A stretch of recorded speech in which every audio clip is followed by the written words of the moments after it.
Hi my beautiful viewers, ಹೇಗಿದ್ದೀರಾ? ಎಲ್ಲರೂ ಚೆನ್ನಾಗಿದ್ದೀರಲ್ವಾ? Welcome back to Lanchana's life style.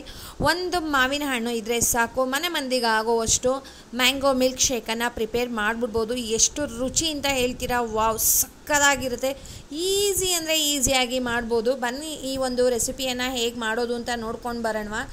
ಎಲ್ಲರಿಗೂ ಕೂಡ ಒಂದ್ಸಲ ನೀವು ಮನೆಯಲ್ಲಿ ಈ ರೀತಿಯಾಗಿ ಮಾಡಿಕೊಟ್ರೆ ಮಾವಿನ ಹಣ್ಣು ಸೀಸನ್ ಮುಗಿಯೋ ತನಕ ಕೂಡ ಕೇಳ್ತಾ ಇರ್ತಾರೆ ಈ ಒಂದು ಮಿಲ್ಕ್ ಶೇಕನ್ನು ಮಾಡು ಅಂತ ಹೇಳ್ಬಿಟ್ಟು. ಅಷ್ಟು ಚೆನ್ನಾಗಿರುತ್ತೆ, ಈಸಿ ಕೂಡ ಹೌದು. ಇದನ್ನು ಐಸ್ ಕ್ಯೂಬ್ ಜೊತೆ ಸರ್ವ್ ಮಾಡಿದ್ದೀನಿ. ಬನ್ನಿ ಹೇಗೆ ಮಾಡೋದು ಅಂತ ನೋಡ್ಕೊಂಡು ಬರೋಣವಾ.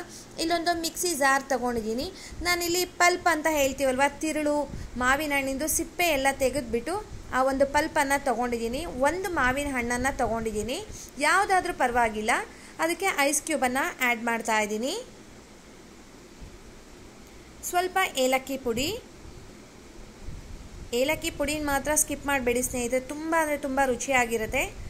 ಸಕ್ಕರೆ ಆಪ್ಷನಲ್. ಇವಾಗ ಯಾರೂ ಜಾಸ್ತಿ ಸಕ್ಕರೆ ತಿನ್ನೋದಿಲ್ಲ, ನಮಗೆ ಇಲ್ಲ ಸ್ವೀಟಾಗೇ ಇರಬೇಕು ಅಂತ ಹೇಳಿದ್ರೆ ನೀವು ಒಂದು 2-3 ಸ್ಪೂನ್ ಸಕ್ಕರೆನ ಆ್ಯಡ್ ಮಾಡ್ಕೊಳ್ಬೋದು.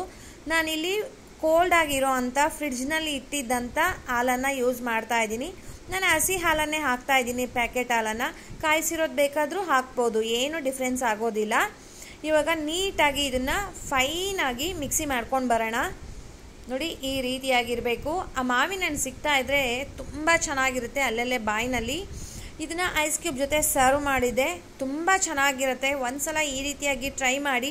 ಬರೀ 2 ಇಂಗ್ರೀಡಿಯೆಂಟ್ಸ್ ಇದ್ದರೆ ಸಾಕು, ಸಕ್ಕತ್ತಾಗಿರೋ ಅಂಥ ಮ್ಯಾಂಗೋ ಮಿಲ್ಕ್ ಶೇಕ್ ರೆಡಿ ಆಗಿಬಿಡುತ್ತೆ. ನಿಮ್ಮೆಲ್ಲರಿಗೂ ಕೂಡ ಈ ಒಂದು ಮಿಲ್ಕ್ ಶೇಕ್ ರೆಸಿಪಿ ಇಷ್ಟ ಆಗುತ್ತೆ ಅಂತ ಅಂದ್ಕೊಳ್ತಾ ಇದ್ದೀನಿ. ಮಿಸ್ ಮಾಡದೆ ಟ್ರೈ ಮಾಡಿ. ಯಾರೆಲ್ಲ ಟ್ರೈ ಮಾಡ್ತೀರಾ ಕಮೆಂಟ್ ಮಾಡೋದನ್ನು ಮಾತ್ರ ಮರಿಬೇಡಿ. ತುಂಬ ರುಚಿಯಾಗಿಯೂ ಕೂಡ ಇರುತ್ತೆ. ಹಾಲು ಹಾಕಿ ಮಾಡೋದ್ರಿಂದ ಮಕ್ಳಿಗೂ ಕೂಡ ತುಂಬಾ ಹೆಲ್ದಿ ರೆಸಿಪಿ ಅಂತ ಕೂಡ ಹೇಳ್ಬೋದು. ನಾನು ಇದನ್ನು ರೆಸಿಪಿ ಅಂತಲೇ ಹೇಳ್ತೀನಿ, ಯಾಕಂದರೆ ಮಕ್ಕಳು ಕೆಲವೊಂದು ಸಲ ಊಟ ಸ್ಕಿಪ್ ಮಾಡ್ತಾರೆ. ಅದ್ರ ಬದಲಾಗಿ ಇದನ್ನು ಕೊಡ್ಬೋದು. ಹೋಗಿ ಬರಲಾ? ಬಾಯ್ ಸ್ನೇಹಿತರೆ.